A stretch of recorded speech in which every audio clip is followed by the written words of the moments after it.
अयं शैलावदेहं धनुजबलकृशानं ज्ञाननामाग्रगण्यं सकलगुणनिधानं वानराणामधीशं रघुपतिप्रियभक्तं वातजातं नमामि। मनोजवं ऋतुतुल्यवेगं जितेन्द्रियं बुद्धिमतां वरिष्ठं वातात्मजं नरयूथमुख्यं श्रीरामदूतं शरणं प्रपद्ये।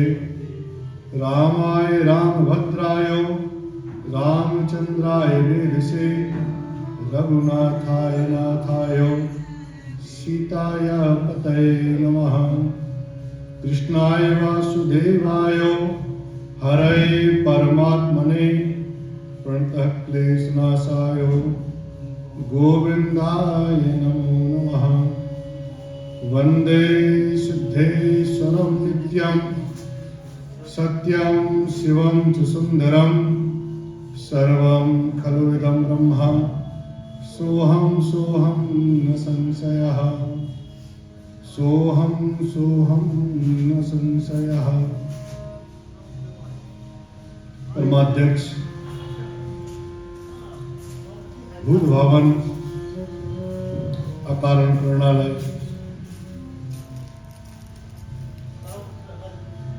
देवादिदेव महादेव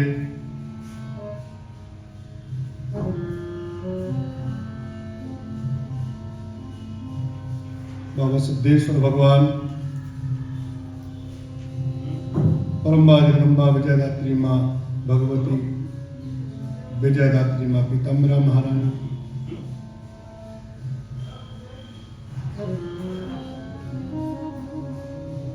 भक्तों के रक्षक करुणानिधि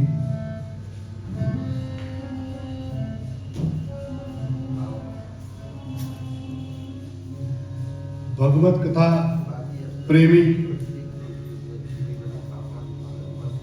श्री इच्छापुर हनुमान जी महाराज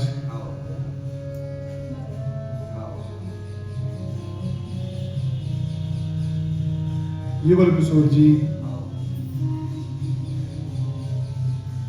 राधा वल्लभ जी श्री वाक्य बिहारी सरकार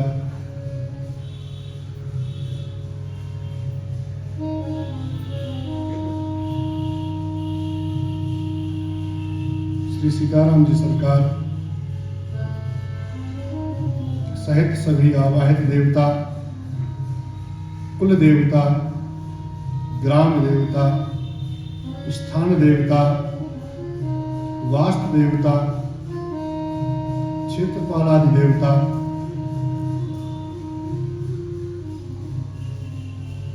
यहाँ आवाहित सभी देवी देवताओं को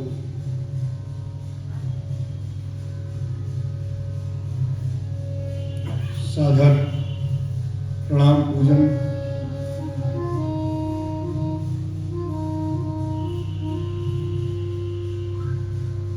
विष्णु पुराण को सुनने आए यहाँ सभी सुधीजन विद्वज्जन आचार्यजन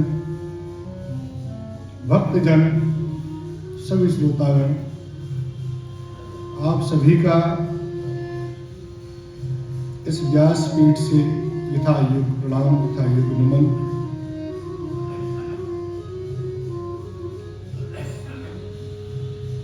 गुरु आज्ञा से जो आदेश प्राप्त है उस आदेश को सुरुधार मानकर जितना ज्ञान है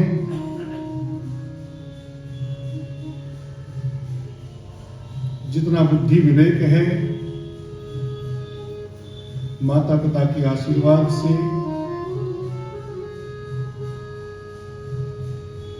प्रयास अधिक से अधिक हरि चर्चा का अधिक से अधिक हरि कीर्तन का अधिक से अधिक भगवान वेद व्यास जी द्वारा लिखित जो विष्णु महापुराण जिसके वाचन गायन का आदेश मिला है उसे कहने का पूर्ण प्रयत्न। अधिक समय न लेते हुए हम लोग आज द्वितीय दिवस में कथा चूंकि अनवरत रहनी है, जब तक गुरु आज्ञा रहेगी तब तक अनवरत चलती रहेगी। 18 पुराण के क्रम में आज विष्णु पुराण का हम लोग श्रवण कर रहे हैं। और विष्णु पुराण में आज द्वितीय दिवस में हम लोग प्रवेश कर रहे हैं।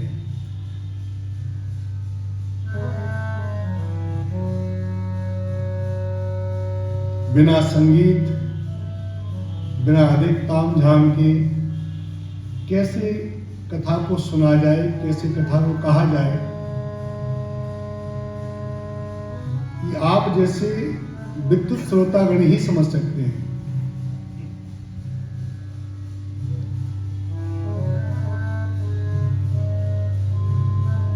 बड़ी भगवत कृपा होती है जब भगवान का एक भी नाम की रूप का एक भी नाम सुनने को मिलता है हमारे कर्णों को। हम सभी यहाँ जितने भी श्रोतागण विराजमान हैं, सभी बड़े सौभाग्यशाली हैं कि इतने गूढ़ विषय पर सुनने के लिए भी इतनी मात्रा में यहाँ विराजमान हैं। प्रायः अधिक गूढ़ शब्दों को, अधिक गूढ़ कथाओं को अधिक श्रोतागण समझने में उतनी रुचि नहीं रखते, लेकिन उसके बाद भी यदि इतनी संख्या है तो बड़े हर्ष का विषय है, बड़े आनंद का विषय है।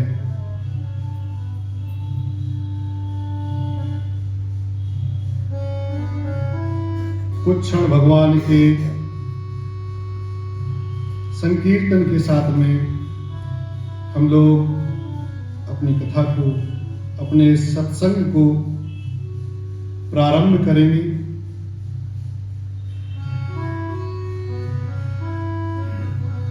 भगवान राम के नाम से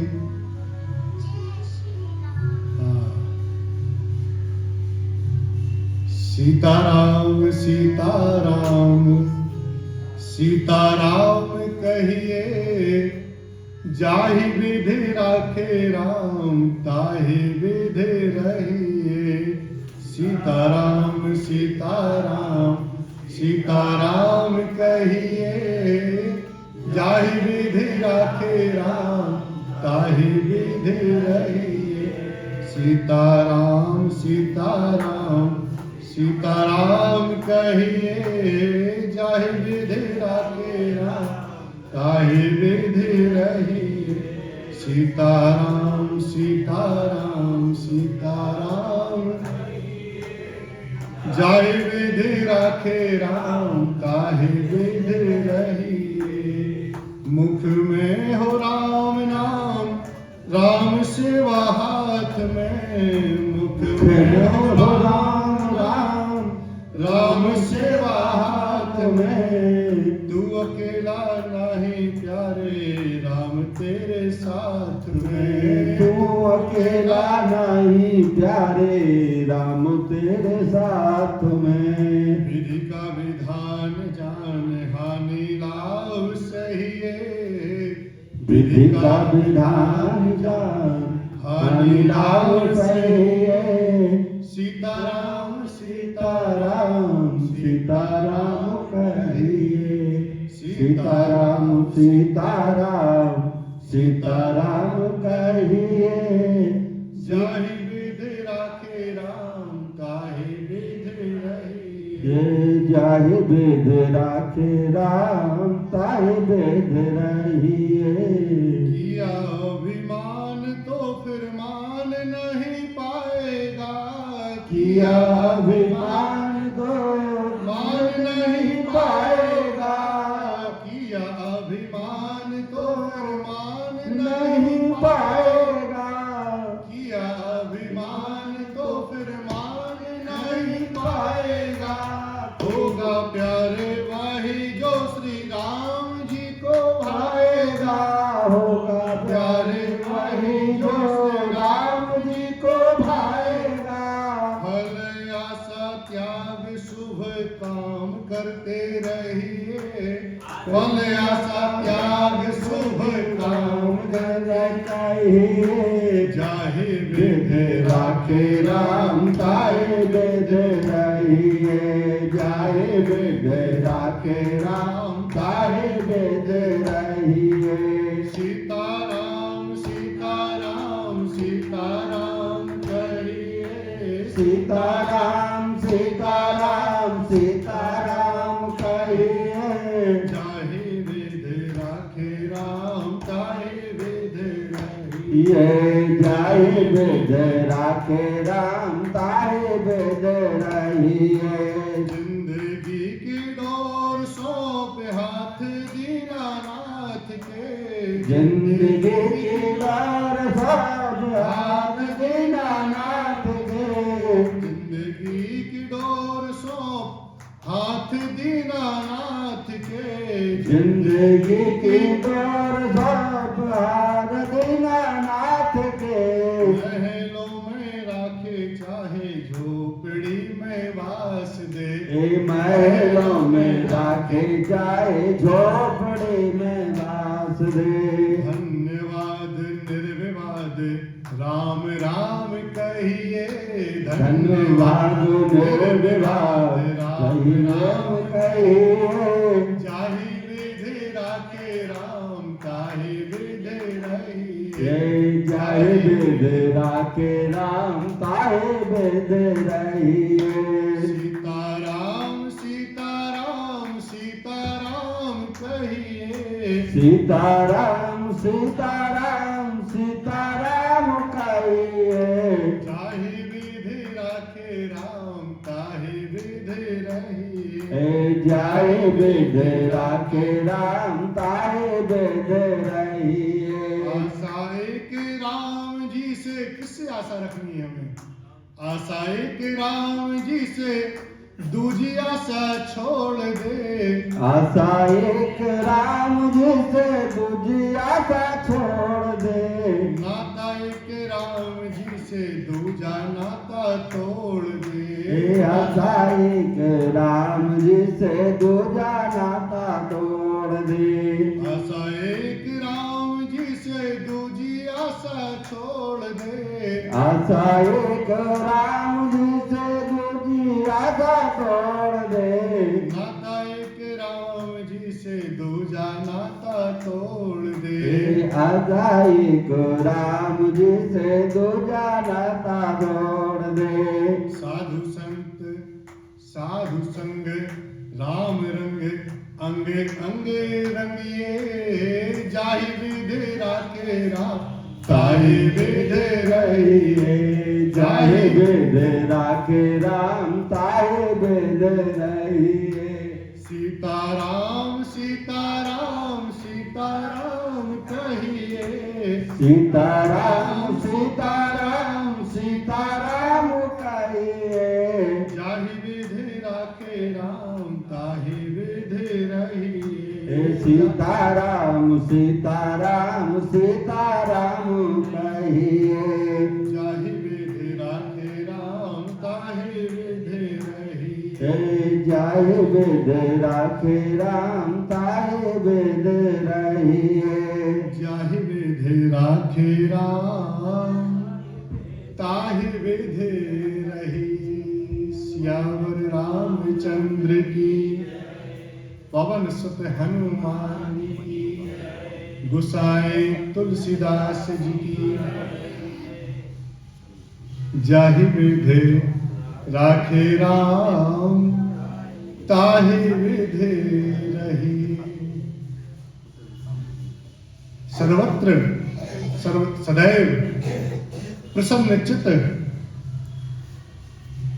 जिस परिस्थिति में है उस परिस्थिति में, जिस हाल में है उस हाल में, जिस क्षण में है उस क्षण में, जिस गति में है उस गति में, जिस विधि में है उस विधि में, जहां है तहां हरि इच्छा से केवल एक ही कर्म को धर्म मानकर प्रसन्न मुद्रा में रहना है कि भगवान जो कुछ है तेरा है।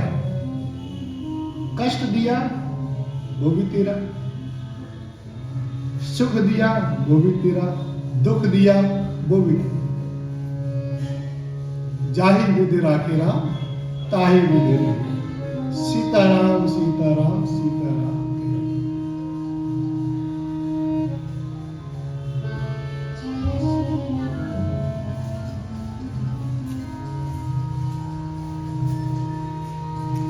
नारायणं नमस्कृत्यं नरं चैव नरोत्तमं देवीं सरस्वतीं व्यासो ततो जयमुदीरये।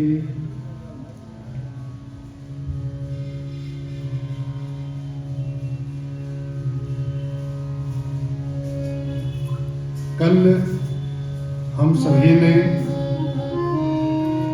भगवान विष्णु जी के द्वारा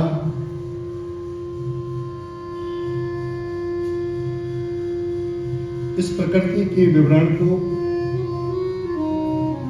ब्रह्मा जी के प्रादुर्भाव को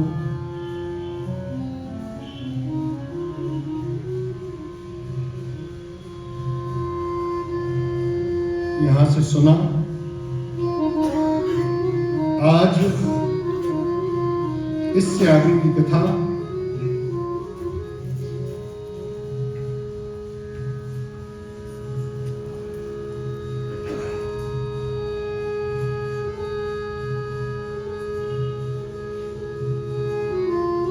ब्रह्मा जी की आयु सहित सबकी आयु का विवरण आदि अन्य कथाओं का हम लोग यहां से श्रवण करेंगे। मैत्रेय वाचो निर्गुणस्या प्रमेयस्यो शुद्धस्याप मलात्मः कथं सर्गाधिकृतत्वं ब्रह्मणो व्युत्पम्यते।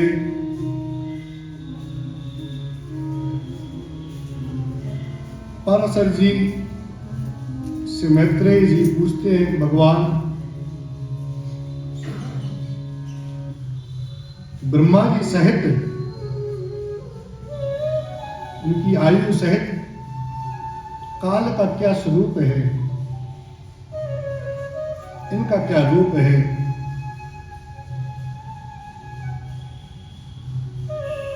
कृपया विस्तार पूर्वक हमें समझाइए।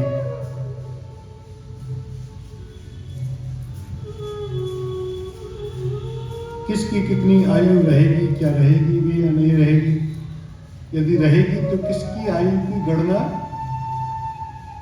कितनी है और वह कितने समय तक रहेगी, इसका आप में गूढ़ रहस्यों वाली ये प्रमुख कथा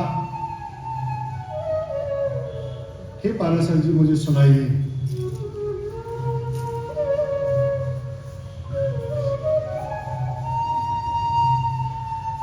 ब्रह्मा जी कहते हैं कि पाराशर जी कहते हैं कि ब्रह्मा जी की आयु, ब्रह्मा जी की सृष्टि की उत्पत्ति कैसे हुई, ये बड़ा प्रश्न करने वाला तुमने मुझसे प्रश्न किया है। ही अनग विष्णु भगवान का काल स्वरूप तथा उसी की सृष्टि के कारक ब्रह्मा जी की जो कथा है वह अन्य साम चैव जंतूनां चराणां चराश्चर्ये भूभृत्य सागरेदीनां मत्स्येणां च सप्तमम्। हे मुनि श्रेष्ठ, 15 निमेष का काष्ठ कहा जाता है। आप लोग भी घड़ी को समझिए, घड़ी कहां से आई है।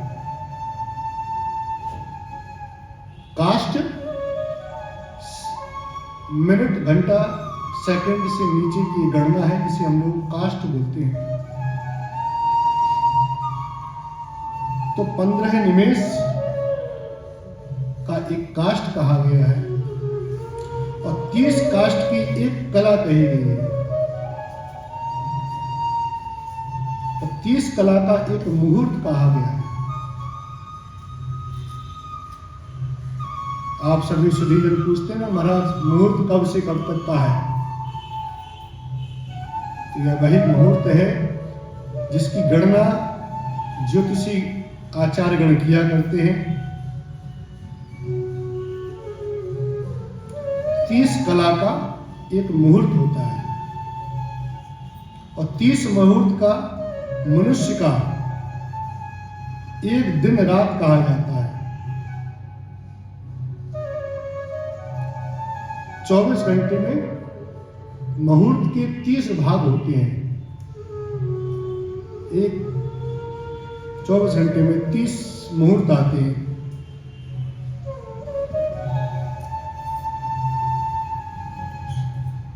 और उतने ही दिन और रात के 2 पक्ष कहे गए हैं। 15 दिन का एक पक्ष, 15 दिन का दूसरा पक्ष, जिसे हम लोग कृष्ण और शुक्ल में बांटते हैं।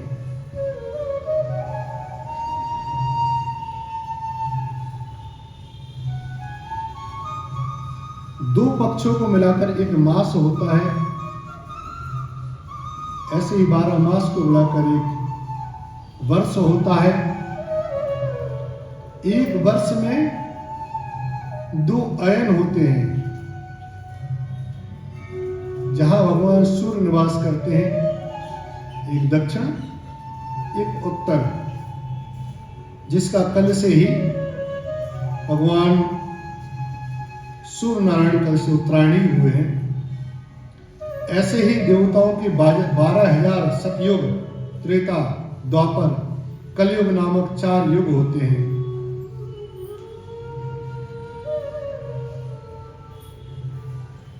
सतयुग, द्वापर, त्रेता, कलयुग मिलाकर चतुर्युग कहे गए हैं, 4 युग कहे गए हैं। ऐसे जब 4 युग बीत जाते हैं तो ब्रह्मा जी का एक दिन होता है।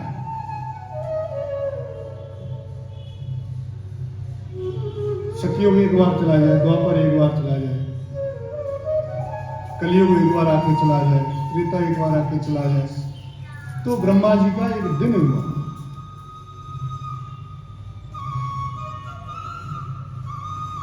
ब्रह्मा के एक दिन में 14 मनु होते हैं। एक दिन में मनु भगवान 14 बार बदल जाते हैं।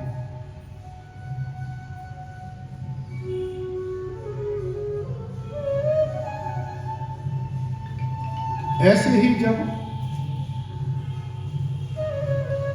एक दिन और फिर एक वर्ष जब पूरा हो जाता है, ऐसे ऐसे 100 वर्ष जब पूरे हो जाते हैं, तब ब्रह्मा की आयु का एक प्रमाण माना जाता है।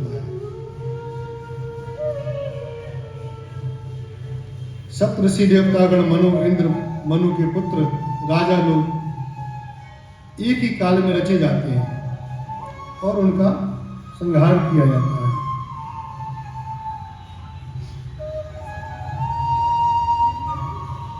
इकहत्तर चतुर्युग से कुछ अधिक, 71 चतुर्युगों से अधिक का एक मनवंतर होता है। यही मनु और देवता आदि का काल भी कहा गया है। मानवीय गणना के अनुसार 30,67,20,000 वर्ष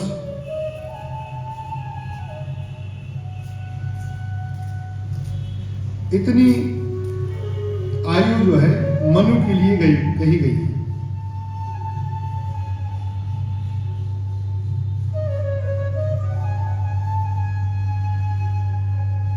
ऐसे भगवान की 100 वर्ष आयु होने पर ब्रह्मा परमायु हो जाते हैं और ब्रह्मा जी का वह परार्ध हो चुका है। फिर ब्रह्मा जी पुनः भगवान विष्णु से अवतरित होते हैं।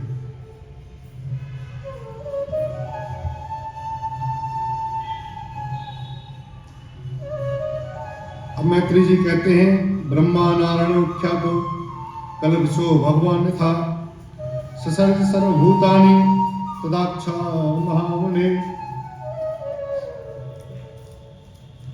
भगवान आपकी जो सृष्टि है वह कैसे बनी? और सृष्टि के कारक कौन कौन से हैं।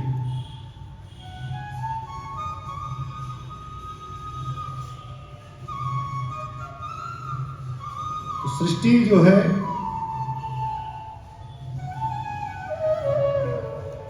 भाई नारायण ने ब्रह्मा को कर्म सौंपा कि आप सृष्टि को बनाइए। तो जब भगवान ब्रह्मा जी ने सृष्टि बनाने के लिए अपनी लीला की, उस समय उन्होंने देखा कि सारी सृष्टि जो है, सारी पृथ्वी जो है वो जलमग्न है।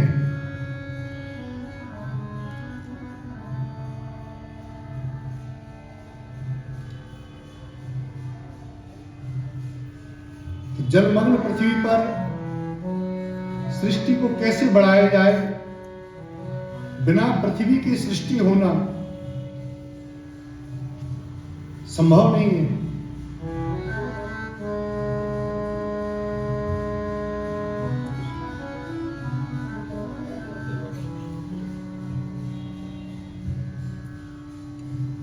तो ब्रह्मा जी के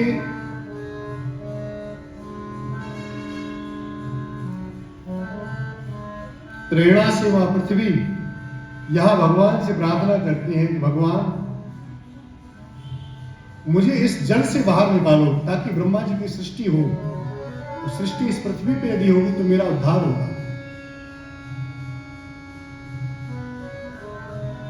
तो पृथ्वी मां से प्रार्थना करती है, नमस्ते पुंडरीकाक्षम संघ चक्र गदाधरम माम उद्धारय तस्मात् त्वं तत्तोऽहं पूर्वमक्त था। मेरे उद्धार के लिए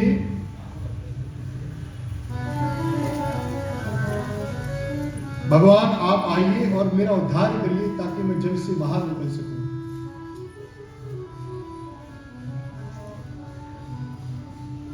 तो वेदव्यास जी कहते हैं कि इसके पहले मत्स्य आदि की कथाएं हैं, पर भगवान बाराही की कथा यहां पर वेदव्यास जी ने पहले दी है। तो पृथ्वी के डूब जाने पर भगवान विष्णु ने बाराह भगवान का अवतार लिया। बोले बाराह भगवान की जय। भगवान बाराह का रूप बनाकर भगवान जल के अंदर गए, पृथ्वी को दो दांतों के ऊपर स्थापित कर नीचे से ऊपर लाए, फिर पृथ्वी को जल के ऊपर स्थापित ब्रह्मा जी की प्रेरणा से पृथ्वी को स्थापित किया।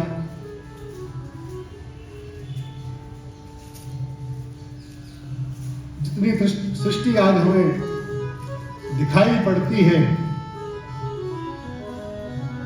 जल के ऊपर, वह भगवान बाराह जी के आशीर्वाद से है। अन्यथा पहले सृष्टि इस पूरे चराचर पर केवल जल था। आज जितनी पृथ्वी ऊपर है वो भगवान बाराह जी के कारण है। भगवान बाराह जी ने पृथ्वी को ऊपर स्थापित किया और तब जाके ब्रह्मा जी ने सृष्टि का आरंभ किया। तो सृष्टि का आरंभ किस प्रकार से हुआ?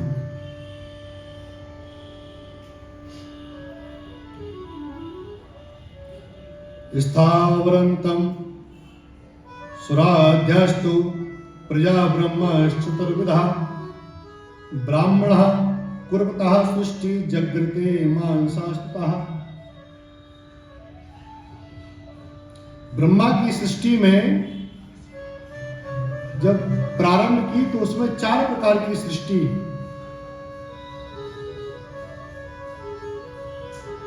प्रारंभ हुई। और ये इसमें एक ध्यान देने वाली बात है कि सृष्टिम जग्रे मानसस्तु, जो सृष्टि बनाई है वह मानसी है। क्योंकि आगे कई प्रश्न आ सकते हैं आज की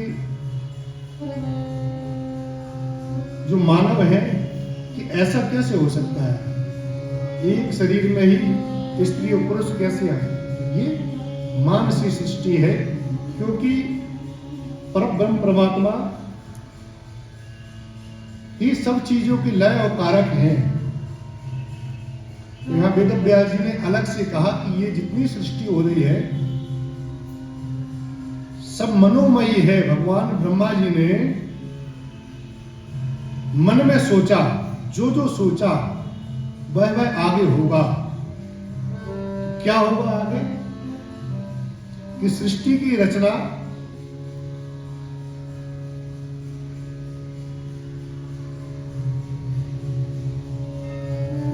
जब प्रारंभ की तो एक रूप भगवान ब्रह्मा ने बनाया, जिस रूप के जंघा से एक आसुरी शक्ति निकली, जिसे असुर कहा गया। अब देखिए, जब भी कोई चीज प्रथम प्रारंभ होती है तो विघ्न पहले आती है। अभी सृष्टि में कुछ नहीं है, सृष्टि बिल्कुल प्रारंभ ही हुई है। और कौन आ गया सबसे पहले? राक्षस, अवरोधक। बिल्कुल वैसे ही जैसे हम लोग कोई उत्तम कार्य करने जाएं, अच्छा कार्य करने जाएं। भगवान ब्रह्मा तो अच्छा सोच के किया था कि भाई अच्छा बनाना है, पर सबसे पहले कौन आया? राक्षस।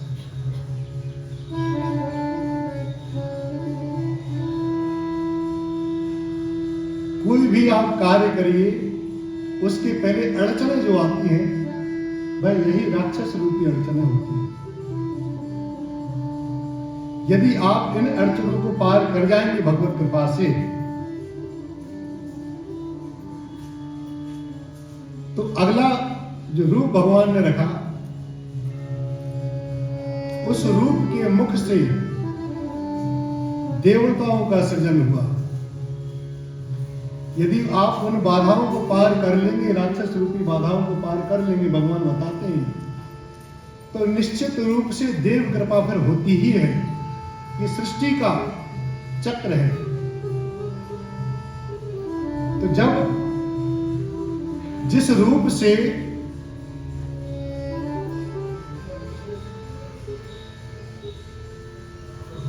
ब्रह्मा जी ने राक्षसों का सृजन हुआ, उस रूप को भगवान ब्रह्मा ने त्याग दिया।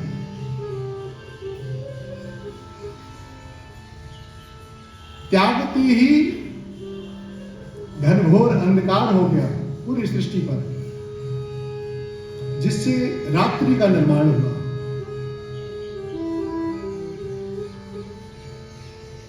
इसीलिए कहा गया है कि रात्रि में निशाचर जितने भी रात्रिकालीन शक्तियां होती हैं वह रात्रि में अधिक बलवान हो जाती हैं, क्योंकि ये उन्हीं का मंथन किए गए शरीर से निकला हुआ तत्व है। गोस्वामी लिखते हैं कि जानी न जाए निशाचर माए, यानी कि इतनी कठिनाई होती है यदि रात्रि का समय हो, वो आसुरी शक्तियां सामने हो, कि जानी न जाए निशाचर माया। निशाचरों की माया क्या होती है, रात्रि कालीन में उनको जानना कठिन होता है, क्योंकि जब मंथन का प्रमुख स्रोत जो निकला वो राक्षसों का निकला। अच्छा, जब जब मंथन हुआ, जब भी मंथन हुआ है, यहां भगवान ब्रह्मा जी अपने शरीर का मंथन कर रहे हैं। मंथन होते ही सबसे पहले आसुरी शक्तियां निकली। ऐसे ही जब देवताओं ने और राक्षसों ने मंथन किया, तब सबसे पहले क्या निकला? हलाहल। वहां भी सबसे पहले जहरी तो निकला। तो जब भी मंथन होता है तो सबसे पहले कष्ट निकलता है। जब भी हम कोई अच्छा कार्य करने जाते हैं तो उसके पहले कष्ट होता है। और जब वो कष्ट होता है, हम यदि उसे जीत जाते हैं तो आगे जाके देवताओं की प्राप्ति होती है। जब हम उस मंथन को लगातार मथते रहते हैं तो कामधेनु गाय भी मिलती है, हमें लक्ष्मी जी का भी सानिध्य मिलता है और बाद में अमृत की भी प्राप्ति होती है। इसलिए सदैव मंथन, जब भी हम अपने नित्य कर्म में भी यदि कोई अच्छा कार्य करने जाएं और हमें ये लगे कि नहीं नहीं प्रारंभ भी खराब हुआ, तो जरूर करना चाहिए। यदि शुभ संकल्प है, यदि काम आप अच्छा करने जा रहे हैं, यदि आप किसी उस कार्य को करने जा रहे हैं जिससे किसी का भला हो सकता है, सृष्टि का भला हो सकता है, तो इस सृष्टि के भला होते ही आप उस कार्य को प्रारंभ करते ही कहीं ना कहीं निश्चित विघ्न आएंगे। यदि वो विघ्न आते हैं तो आप इस कथा को जरूर याद रखिए कि जब भी विघ्न आएंगे तो आगे सफलता मिलनी ही है, क्योंकि बिल्कुल भगवान का निश्चित दूसरा ही जो अवतार हुआ है, जो दूसरी जो प्रकृति हुई है, वह असुरों के बाद में बिल्कुल दूसरी जो प्रकृति हुई वह देवताओं की हुई है।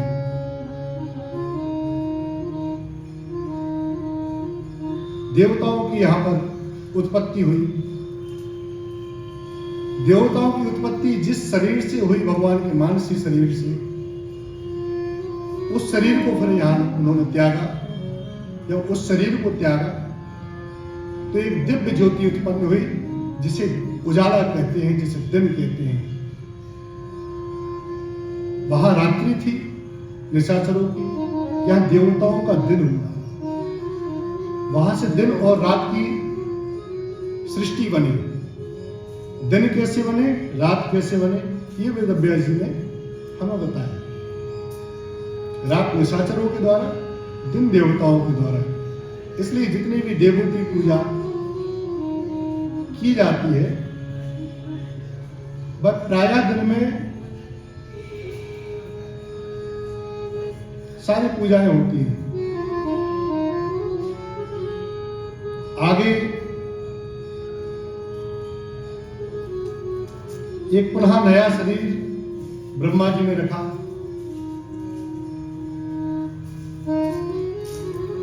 जिससे पितृगणों की उत्पत्ति हुई।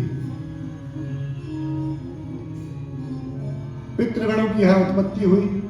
जब वह पितृगण जब उत्पन्न हुए तो उसको जब त्यागा, उस शरीर को प्रत्येक के बाद में कहीं ना कहीं त्यागा गया, तो उससे संध्या काल का सृजन हुआ।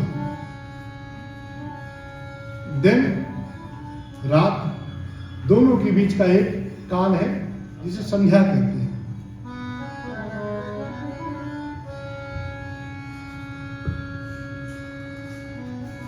भगवती संध्या की तो जो कथा है वो इसके पहले आप सभी लोगों ने श्रवित की है। बड़ी उत्तम कथा शिव पुराण में भगवती की आई है।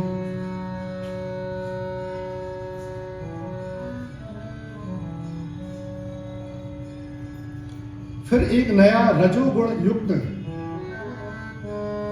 शरीर ब्रह्मा जी ने धारण किया। उस रजोगुण युक्त शरीर से मानव की उत्पत्ति हुई,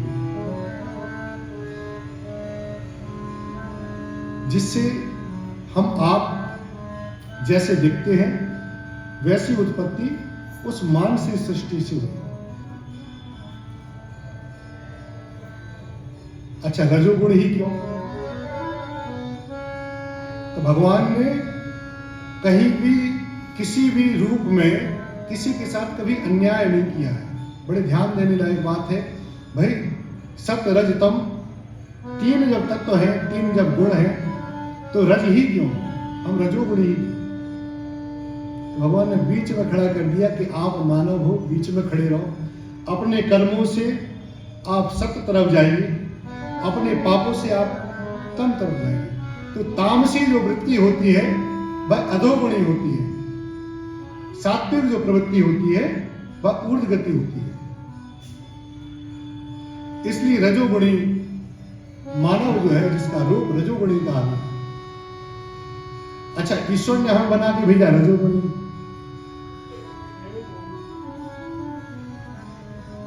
अधिकाधिक तमोगुणी होने लगे हैं तिवारी जी।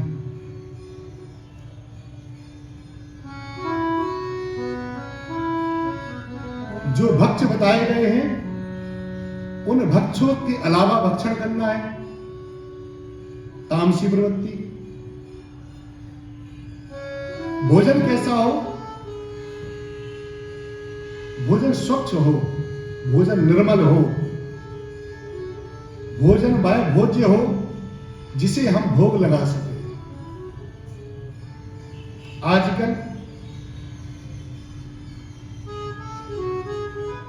न जाने किसे किसे मार के ये शरीर रजोगुणी है, सत्य की तरफ जा सकते हैं, जाएंगे किस तरफ? असत्य की तरफ, तामस की तरफ।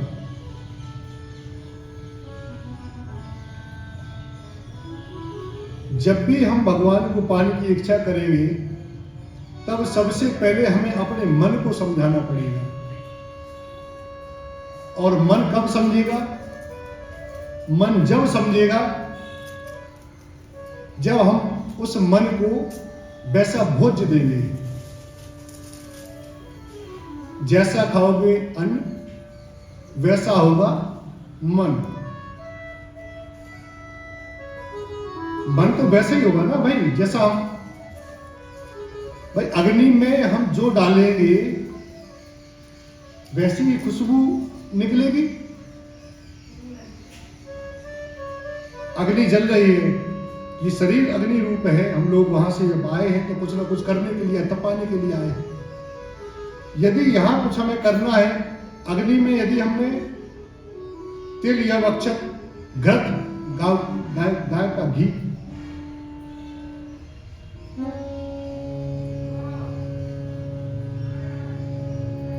कमलगट्टा, गूगल आप डालिए, शरीर के त्वचा के जो रोग होंगे वो तो होंगे, अंतःकरण के भी सारे रोग दूर हो जाते हैं।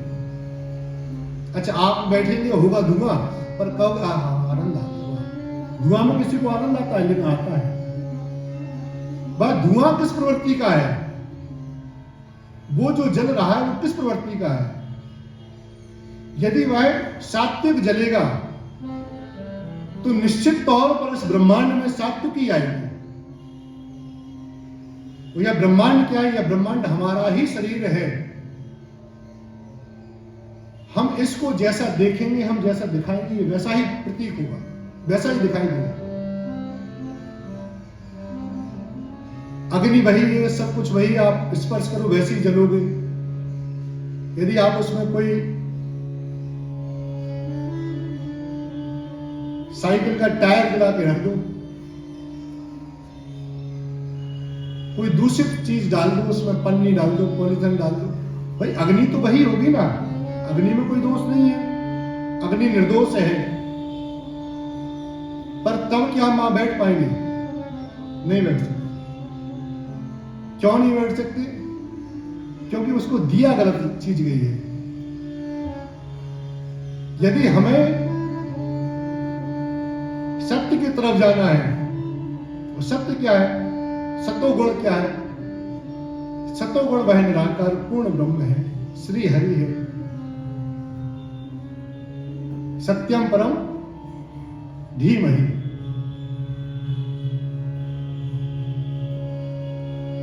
सत्य जो है वह ब्रह्म है, सतोगुण जो है वह ब्रह्म स्वरूप है। हम सबको चाहिए कि सदैव आद्योपांत, प्रातः उठने से लेकर रात्रि सोने तक सात्विकी रहे। सात्विकी कैसे रहेंगे? जब आप अच्छा भोजन करेंगे, जब आप अच्छे विचार लाएंगे। आप अच्छा भोजन करेंगे तो अच्छे विचार सब निश्चित तौर पर अच्छे विचार आएंगे, तो शरीर भी प्रफुल्लित रहेगा, अच्छा ऊर्जावान रहेगा, अच्छी निद्रा आएगी। ऐसे ब्रह्मा जी ने मानव की संरचना की,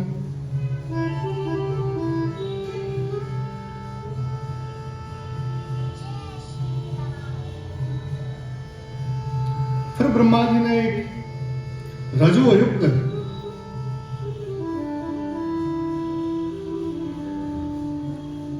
शरीर धारण किया, जिससे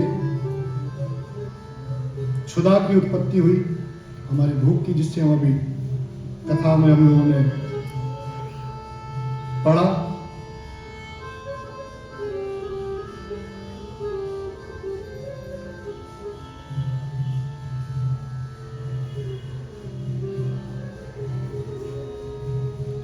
एक अनिष्ट प्रवृत्ति देखकर जो है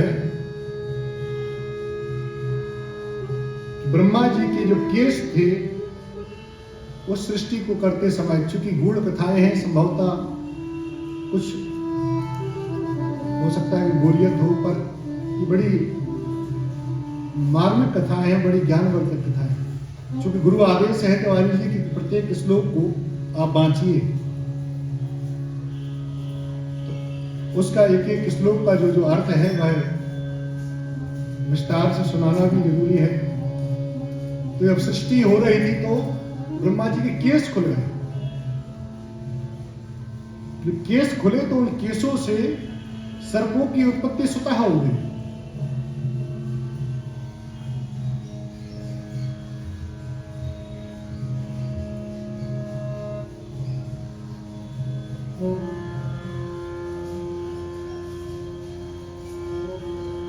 एक पुनः शरीर धारण हुआ, जिससे वह शरीर धारण होते ही गान कर रहा था, वह शरीर ही गा रहा था। वहां से गंधर्वों की उत्पत्ति हुई।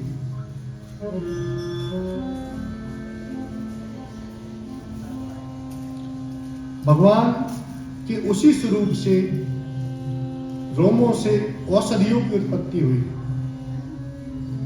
जो रोम छिद्र होते हैं उनसे औषधियों की उत्पत्ति हुई। एक अन्य स्वरूप भगवान ने रखा, जिससे गौ, बकरी, पुरुष, भेड़, घोड़े, खच्चर आदि की वहां से उत्पत्ति हुई। इस उत्पत्ति के बाद में मैत्रेय जी, सूत जी पूछते हैं कि भगवान चतुर्वर्ण व्यवस्था क्या है और पृथ्वी के विभाग क्या है, अन्न आदि की उत्पत्ति कैसे हुई, और जो अन्न हुए वो किस किस के लिए हुए, कैसे कैसे अन्न हुए।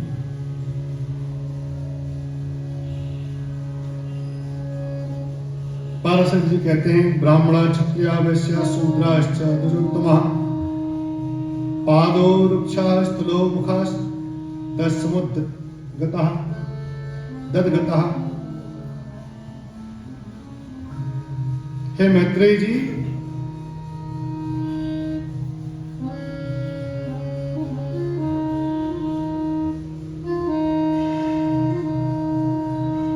ब्रह्मा जी के मुख से जो प्रजा जो उत्पन्न हुई बस सत्य प्रधान कहेगी।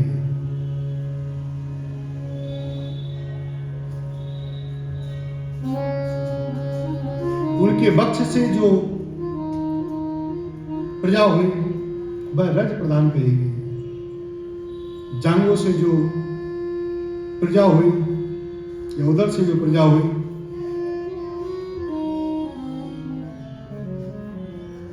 वह तम वृष्टि की प्रजा कही गई।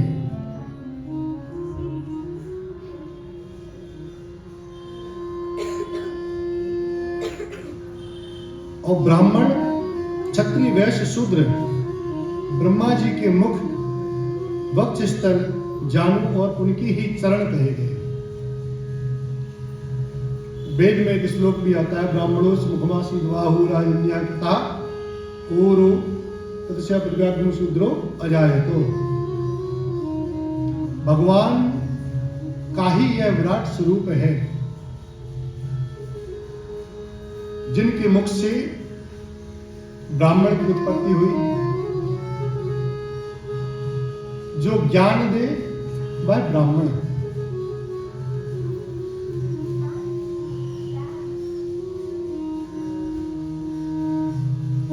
जो रक्षा करे वो क्षत्रिय, जो भरण पोषण करे वो, और जो सेवा करे वो शूद्र। हमारे गुरु जी कहा करते हैं तिवारी जी कि हमारा जो शरीर है यह नित्य इन चारों वर्णों से निकलता है। माताएं, ये जो शरीर है ये नित्य चारों वर्णों से निकलता है। जब हम अपने पुत्र को बैठा लेके समझाते हैं, उन्हें गीता पढ़ाते हैं, हनुमान चालीसा का पाठ पढ़ाते हैं, ज्ञान देते हैं, अच्छा बुरा क्या होता है ये समझाते हैं, उस क्षण हम क्या है? ब्राह्मण है। तो हम ब्राह्मण है ना, क्यों समझा रहे हैं?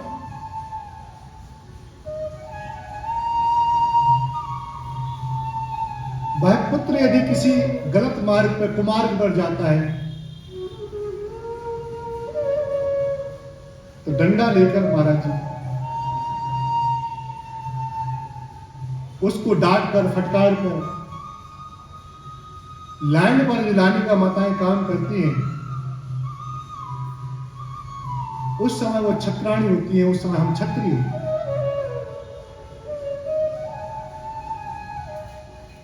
जब सुबह 10 बजे से लेकर शाम के 4 बजे तक हम अपनी ड्यूटी में रहते हैं, जब हम सेवा करते हैं, जब हम 4 पैसे कमाने के लिए बाहर जाते हैं, उस समय हम वैश्य रूप में होते हैं। भाई 4 पैसा कोई कमाता है तो कोई ये कहता है नहीं नहीं भाई, हम व्यापार जब करते हैं, जिस समय हम पैसा कमाते हैं उस समय हम वैश्य। हम ही अपने घरों में जब झाड़ू लगाते हैं, सफाई करते हैं, अपने कपड़े धोते हैं, अपने शरीर को स्वच्छ करते हैं, अपने बच्चों के शरीर को स्वच्छ करते हैं, अपने वृद्ध माता पिता को स्नान करवाते हैं, उनकी सेवा करते हैं, उस समय हम लोग शूद्र रूप धारण करते हैं। योगेश, चारों वर्ण हमारे ही अंदर है।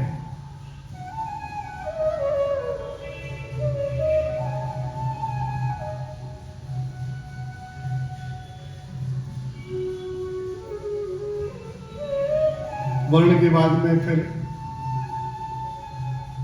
सृष्टि में कुछ खाने के लिए कुछ चीजें हुई, कुछ यज्ञ आदि के लिए चीजें हुई, उनका उत्पत्ति का वर्णन वेद व्यास जी करते हैं।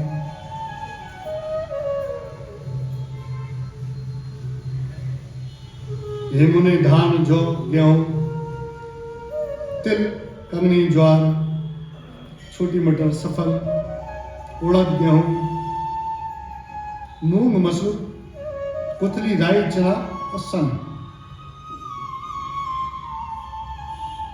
ये सबसे पहले सृष्टि पर है।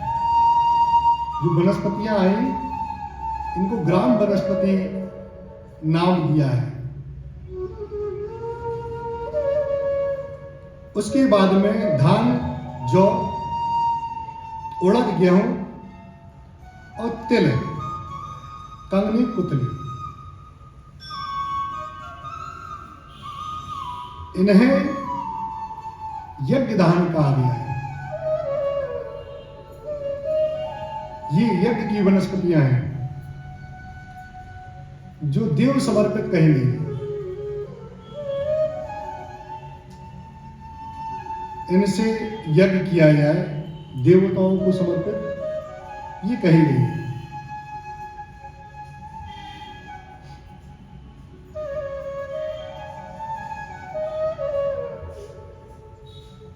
गंधर्व लोग, वायु लोग,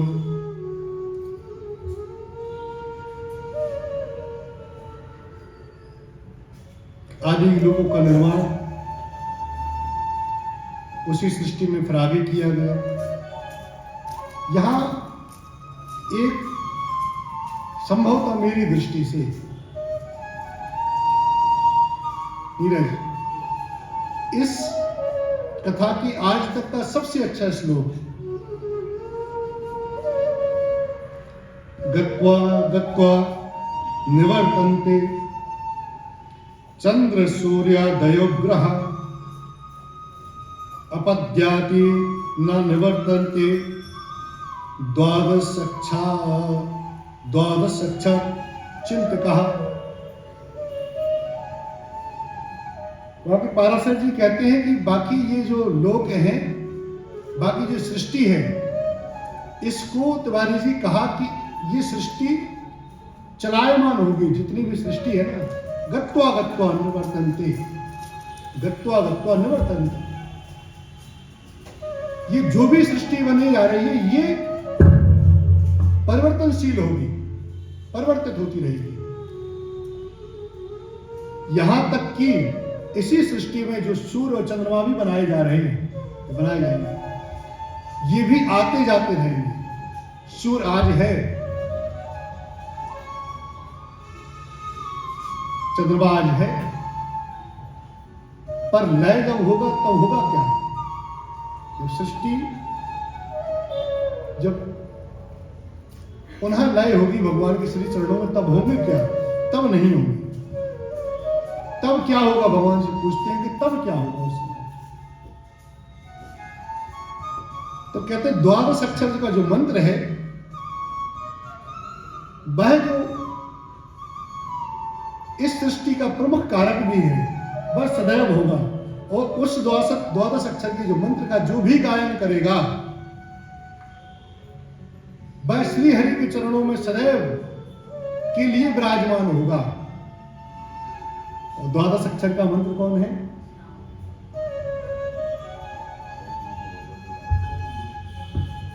ओम नमो भगवते वासुदेव।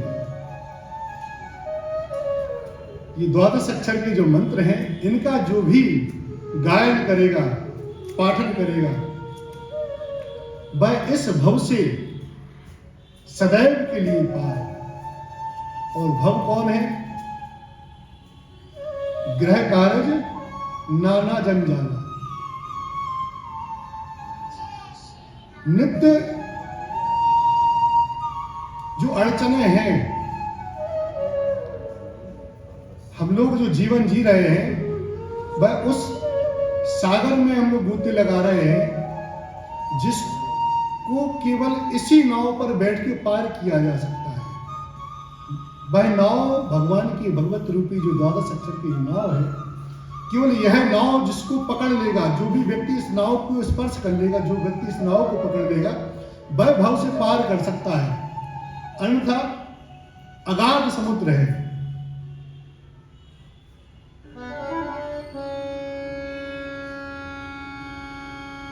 श्री कालिदास जी एक जो है लिखते हैं, क्यों सूर्य प्रभो वंशा क्यों चाल्क विषयामति तित्र दुर्शतम महादृढ़ पेड़ासन सागरम।